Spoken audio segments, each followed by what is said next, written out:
All right, everybody, let's get right into it, huh? Crypto, it's everywhere you look these days, right? And it's like everyone's trying to figure it out, Like, what's the big deal? Why should I even care? It's definitely got people talking, that's for sure. Totally. So we're diving into that world today, going to try to make some sense of it all.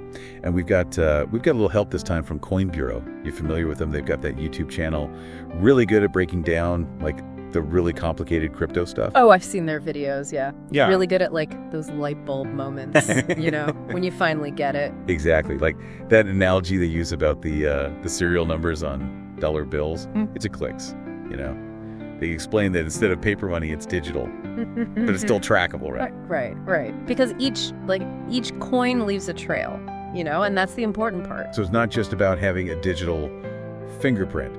It's about that record of where it's been. Exactly. It's called the blockchain. It's basically a public record of transactions. Okay, I'm following. But instead of a bank controlling it, it's spread out across a network of computers, so it's decentralized. Hold on. Spread out how? Like a giant digital spreadsheet that anyone can see? Is that safe? That's the beauty of it. Because it's distributed, it's way more secure. Think about all those times you've been frustrated with banks. Whoa, where do I even start? Right. The fees, the waiting, just feeling like you have zero control. Yeah, it's like they have all the power. And that's what decentralization challenges. It's about transparency, Right. A potential for a more level playing field. Yeah, I think I see where you're going with this. But what about all the different kinds of crypto out there? I mean, there's Bitcoin, obviously, but then there's like a million others. How are they all connected? Yeah, it gets kind of confusing, right? Like, what's the difference between all these things? That's another thing I like about the Coin Bureau videos, actually. They do a really good job of explaining coins versus tokens. Oh, yeah, right. Like, Bitcoin is a coin, but Ethereum.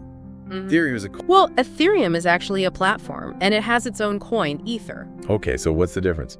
Think of it like this. Building a coin is like creating a whole new operating system, right? Like building a whole new internet from the ground up. Right. Okay. A token is like building an app on top of that existing operating system. It uses the existing infrastructure. Okay. So tokens are kind of like apps on a smartphone. They can do different things, but they all run on the same system. Exactly. You've got stable coins that are designed to, stay at a certain price. Then there are tokens for like decentralized finance, governance, even like digital art and collectibles. Yeah. It's a lot. It's a lot. Guess it feels like a jungle out there, It can be, yeah. So how do you even know which ones are legit? Like you hear about all these scams, right? Yeah, and that's the thing. You really have to do your research. Don't just jump into anything because it sounds cool or because everyone else is talking about it. So no more blindly following what you see on Twitter. Probably a good rule of thumb for like pretty much everything. That's fair. But okay, back to this whole decentralization thing.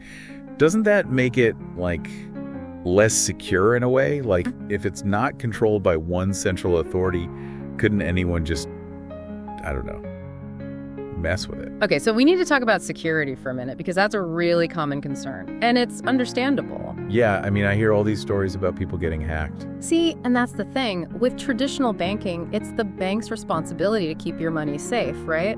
With crypto, especially if you're holding it yourself, you kind of become your own bank. Wait, so it's like I have my own digital vault, but I'm also responsible for the lock. Exactly. Okay. See, now that makes me nervous.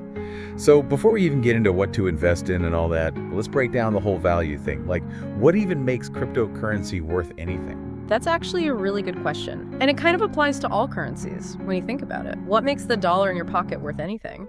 Well, I guess it's the idea that I can use it to buy things, and other people will accept it. Exactly. It's trust. It's about supply and demand.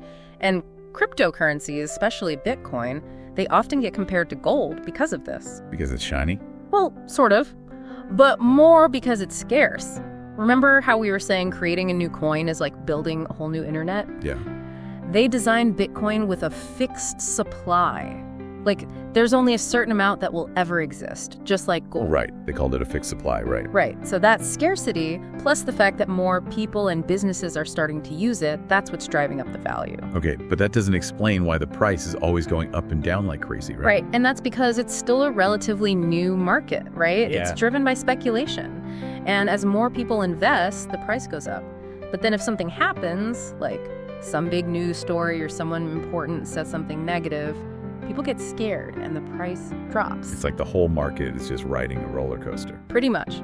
And it can be hard to keep up. So if you're thinking about investing in this space, you got to be ready for a wild ride. So you're telling me I shouldn't check the crypto charts every 5 seconds? Unless you like feeling dizzy. Probably not a bad idea. But hey, speaking of things that can make you dizzy, remember we were talking about market cap earlier? Yeah, like the bigger the market cap, the more established the crypto. Right. So like you've got your big players, your Bitcoin, your Ethereum. They've got huge market caps.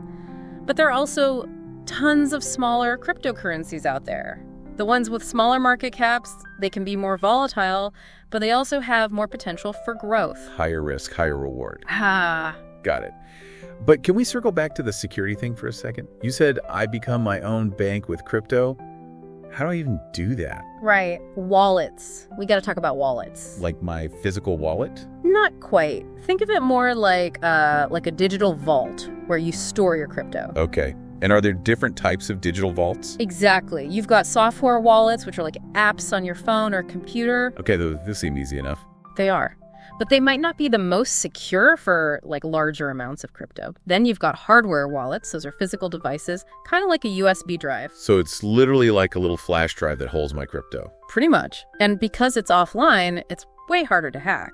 Offline, you say? Okay, I'm liking the sound of that. But let's say I'm keeping my crypto in a personal wallet. What are some basic things I should be doing to, not get hacked? Number 1, protect your seed phrase. Seed phrase, what's that? It's a series of words that's like the master key to your wallet. If you lose it, you lose access to your crypto. So write it down, keep it safe, and whatever you do, don't store it digitally. Not typing it into my notes app. Got it. Anything else? Phishing scams. Watch out for those. Those are like emails or messages that try to trick you into giving up your seed phrase or your login info. It's like those fake emails from Amazon or whatever. Exactly. Don't click on any suspicious links, and always, always double check the URL before you enter any of your crypto info. Okay, good advice. Don't talk to strangers. Protect your passwords, the usual. Exactly. And enable two-factor authentication everywhere you can. Oh, two-factor, right.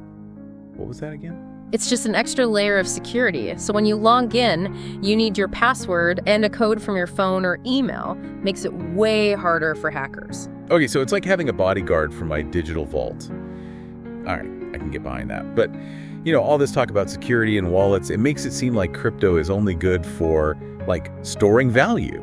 What about actually using it for stuff? Right, and that's where stablecoins come in. Okay, those are the ones that are supposed to be, actually stable, right? Not going up and down like crazy. Exactly. They're designed to maintain a stable value, usually pegged to the US dollar. So if I buy one of these stablecoins, it should stay around $1. In theory, yes. But, and this is important, not all stablecoins are created equal. There's always a catch, isn't there? Not necessarily a catch, but you got to do your research, look into how the stablecoin is backed, who's behind it, all that good stuff. Research. Got it. But back to actually using crypto. Are people doing that? I feel like most of what I hear is about buying and selling it to make money. You're not wrong. A lot of it is still speculation. But the potential for stablecoins to be used for everyday transactions is huge. Think about it. Faster, cheaper, cross-border payments, microtransactions for online content, even things like programmable money, which can automate all kinds of complex financial stuff. Hold on, programmable money. Okay, now we're getting into sci-fi territory. I know, right? But that's the thing about this space, it's changing so fast. Okay, so stablecoins. Less about getting rich quick, more about changing how we think about money. But let's go back to the crazy crypto charts for a sec. You got all these different coins and tokens, and their prices are going all over the place. How does anyone make sense of that volatility? Well, a lot of it just comes down to basic economics, supply and demand. If more people want a certain cryptocurrency, the price goes up. If people start selling, the price goes down. Okay, that makes sense. But it seems like there's more to it than that. Even the slightest bit of news can send the market into a frenzy. You're definitely right about that.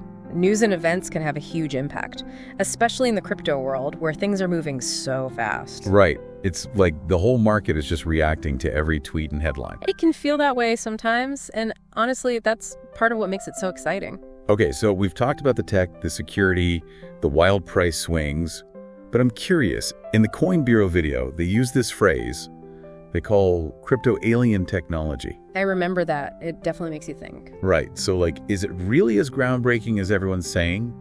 Or is it just hype?